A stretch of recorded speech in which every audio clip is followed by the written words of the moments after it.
আসসালামু আলাইকুম মাছাশি ভাই বন্ধুরা, দেশ এবং দেশের বাহির থেকে যে যেখান থেকে আমার এই ভিডিওটি দেখতে পাচ্ছেন, ভিডিওটি ভালো লাগলে একটি সাবস্ক্রাইব করে রাখবেন পরবর্তী নতুন ভিডিও দেখার জন্য। আজকে আমি আলোচনা করব দেশি শিং মাছের পোনা সম্পর্কে।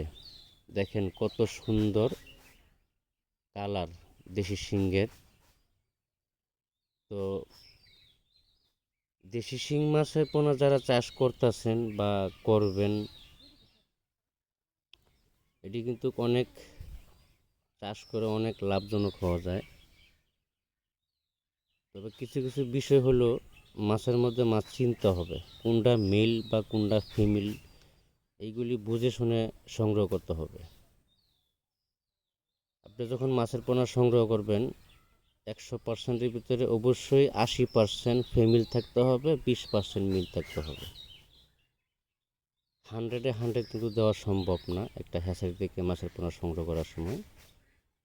এই দিক থেকে খেয়াল রাখতে হবে, তাহলে আপনি শিং মাছের পোনা চাষ করে অনেক টাকা মুনাফা করতে পারবেন বা আয় করতে পারবেন।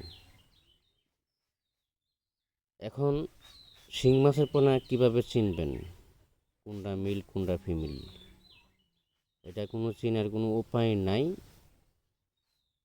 যদি আপনাকে একজন বিশ্বাসকতা হ্যাচারির মাধ্যম থেকে মাছের পোনা সংগ্রহ বা আপনাকে দেয়, তাহলে আপনি ভালো মাছের পোনা পাবেন, তাছাড়া কোনো উপায় নেই।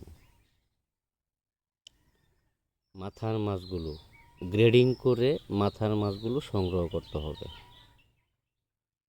শিং মাছের পোনা চাষ করে অনেকেই লক্ষ লক্ষ টাকা আয় করতেছে। এই মাছগুলো এমনিতেই বাজারও যখন 8-10 কেজি আসে 600-700 টাকা কেজি।